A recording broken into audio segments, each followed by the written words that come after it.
Hello friends, ನಮ್ಮಲ್ಲಿ 3 ಥರ ಜನ ಇರ್ತಾರೆ. ಒಬ್ಬರು ದೊಡ್ಡ ದೊಡ್ಡ ಗೋಲ್ಸನ್ನು ಇಟ್ಕೊಂಡಿರ್ತಾರೆ, ಹಾಗೆ ದೊಡ್ಡ ದೊಡ್ಡ ಕನಸುಗಳನ್ನು ಇಟ್ಕೊಂಡಿರ್ತಾರೆ. ಅದನ್ನೆಲ್ಲ ಫೇಸ್ ಮಾಡಬೇಕು ಅಂದಾಗ ದೊಡ್ಡ ದೊಡ್ಡ ಪ್ರಾಬ್ಲಮ್ಸೇ ಎದುರಾಗುತ್ತೆ. ನೀವೇನು ಹೇಳ್ತೀರಾ? ಕಮೆಂಟ್ ಮಾಡಿ ಹೇಳಿ.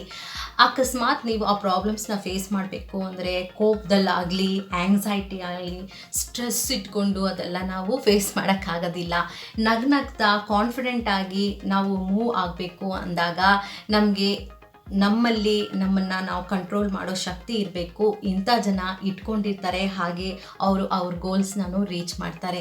ಇನ್ನು ಎರಡೇ ಥರ ಇರೋವಂಥವ್ರು ಯಾರಾಗಿರ್ತಾರೆ ಅಂದರೆ, ಚಿಕ್ಕ ಚಿಕ್ಕ ಗೋಲ್ಸ್ ಇಟ್ಕೊಂಡಿರ್ತಾರೆ, ಹಾಗೆ ಚಿಕ್ಕ ಚಿಕ್ಕ ಪ್ರಾಬ್ಲಮ್ಸ್ ಮಾತ್ರ ಫೇಸ್ ಮಾಡ್ತಾರೆ. ಅವ್ರಿಗೆ ದೊಡ್ಡ ಪ್ರಾಬ್ಲಮ್ಸ್ನ ಫೇಸ್ ಮಾಡೋ ಶಕ್ತಿ ಇರೋದಿಲ್ಲ, ಅಷ್ಟು ತಾಳ್ಮೆನೂ ಇರೋದಿಲ್ಲ, ಅವ್ರಿಗೆ ಬೇಕಾಗೂ ಇರೋದಿಲ್ಲ.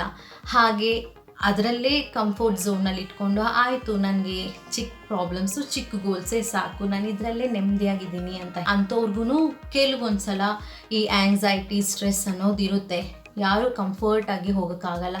ಗೌರ್ಮೆಂಟ್ ಕೆಲಸದಲ್ಲಿ ಇದ್ಬಿಟ್ಟಿದ್ದೀನಿ ಅಂದರೆ ಆರಾಮ್ ಅಂತ ಇಲ್ಲ, ಅಲ್ಲಿನೂ ಕೆಲಸಗಳಿರುತ್ತೆ, ಸ್ಟ್ರೆಸ್ ಇರುತ್ತೆ, ಆ್ಯಂಗ್ಸೈಟಿ ಇರುತ್ತೆ. ಅವರು ಕಂಟ್ರೋಲ್ ಮಾಡಿಕೊಳ್ಳೇಬೇಕಾಗಿರುವಂಥ ಪರಿಸ್ಥಿತಿ ಬರುತ್ತೆ, ಚಿಕ್ಕ ಪ್ರಾಬ್ಲಮ್ಸ್ ಬಂದ್ರೂ. ಈಗ ಮೂರನೇ ಥರ ಇರೋ ಜನ ಯಾರು ಅಂದರೆ, ಅವ್ರಿಗೆ ಗೋಲ್ಸೇ ಬೇಕಾಗಿಲ್ಲ, ಅವರಿಗೆ ಯಾವ ಪ್ರಾಬ್ಲಮ್ಸು ಫೇಸ್ ಮಾಡಬೇಕಾಗಿರೋ ಅವಶ್ಯಕತೆಯೂ ಇರಲ್ಲ. ಅವರು ವಿಪರೀತ ಕಂಫರ್ಟ್ ಝೋನಲ್ಲಿರ್ತಾರೆ. ಆಸ್ತಿ ಅಂತಸ್ತೆಲ್ಲ ಮಾಡಿಟ್ಟಿದ್ದಾರೆ, ನಾನು ಯಾಕೆ ಓದಬೇಕು, ನಾನು ಯಾಕೆ ಸಂಪಾದನೆ ಮಾಡಬೇಕು, ನಾನು ಇಷ್ಟರಲ್ಲೇ ಆರಾಮಾಗಿದ್ದೀನಿ, ಇರೋದ್ರಲ್ಲಿ ನಡ್ಸ್ಕೊಂಡು ಹೋಗ್ತೀನಿ, ಅದರಲ್ಲಿ ಇದು ಮಾಡ್ಕೊಂಡು ಹೋಗ್ತೀನಿ, ಇದರಲ್ಲಿ ಇದು ಮಾಡ್ಕೊಂಡು ಹೋಗ್ತೀನಿ, ನನಗೇನು ಬೇಕಾಗಿಲ್ಲ. ನೋಡಿ, ಕಂಫರ್ಟ್ ಝೋನ್ ಅಂದರೆ ತಪ್ಪಲ್ಲ. ಕಂಫರ್ಟ್ ಝೋನು ಯಾರಿಗೂ ತಪ್ಪನ್ನಿಸೋದಿಲ್ಲ, ಹಾಗೆ ಅದು ನೆಗೆಟಿವೂ ಅಲ್ಲ. ಕಂಫರ್ಟ್ ಝೋನಲ್ಲಿ ಇರಬಹುದು, ಆದರೆ ನಿಮಗೆ ಒಂದು ವೇಳೆ ನಿಮ್ಮ ಜೀವನದಲ್ಲಿ ಕನಸುಗಳಿದ್ರೆ ಇಲ್ಲ ಗೋಲ್ಸ್ಗಳಿದ್ರೆ ನಿಜವಾಗ್ಲೂ ಪ್ರಾಬ್ಲಮ್ಸ್ ಎದುರಾಗೇ ಆಗ್ತವೆ. ಅದನ್ನು ನೀವು ಫೇಸ್ ಮಾಡಲೇಬೇಕಾಗತ್ತೆ.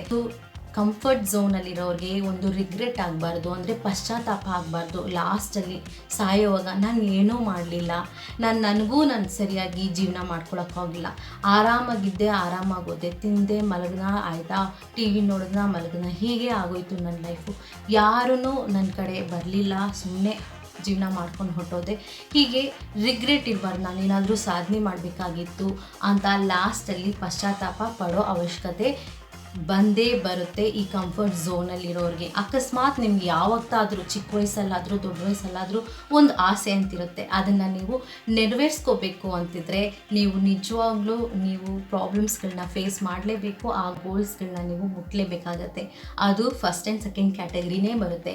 ಆರಾಮಾಗಿ ಇದ್ದವರು ಬಂದ್ವಾ ಹೋದ್ವಾ ಅನ್ನೋ ಲೆಕ್ಕದಲ್ಲಿರ್ತಾರೆ, ಅಂದರೆ ಭೂಮಿ ಮೇಲೆ ಸುಮ್ಮನೆ ಬರೋದು, ಆಮೇಲೆ ಹೊರಟೋಗೋದು, ಯಾರಿಗೂ ಉಪಯೋಗ ಆಗಲಿಲ್ಲ, ಯಾರಿಗೂ ಏನೂ ಗೊತ್ತಾಗಲಿಲ್ಲ, ಹೀಗೆ ಯಾರಿಗೂ ಒಳ್ಳೇದೂ ಮಾಡಲಿಲ್ಲ, ಜೀವನ ಮಾಡಿದ್ವಿ ಹೊರಟೋದ್ವಿ ಅನ್ನೋ ಜೀವನ ಇರುತ್ತೆ. ನೀವು ಈ 3 ಜನ ಕ್ಯಾಟಗರಿನಲ್ಲಿ ಯಾವ ಕ್ಯಾಟಗರಿಗೆ ಸೇರ್ತೀರಾ ಅನ್ನೋದನ್ನು ನೀವು ಕಮೆಂಟ್ ಮಾಡೋದನ್ನು ಮರಿಬೇಡಿ.